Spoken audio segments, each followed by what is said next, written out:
تعرف ان الانسان بيمر في حياته باربع مراحل بيكون ليهم تأثير كبير جدا على تحديد شخصيته. المرحلة الاولى هي مرحلة الجينات، وطبعا انت بتتولد بيها وما بيكونش ليك فيها اي دخل. اما المرحلة التانية فهي مرحلة الطفولة، وبتبدأ معاك بمجرد الولادة الى سن 7 سنين.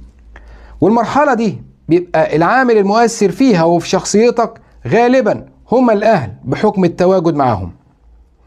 أما المرحلة الثالثة فهي مرحلة ما بعد الطفولة، وبتبدأ معاك من سن 7 سنين لسن 17 سنة، والحاجة المؤثرة فيها بيبقى غالبا المجتمع المحيط بيك، التعليم، الشارع.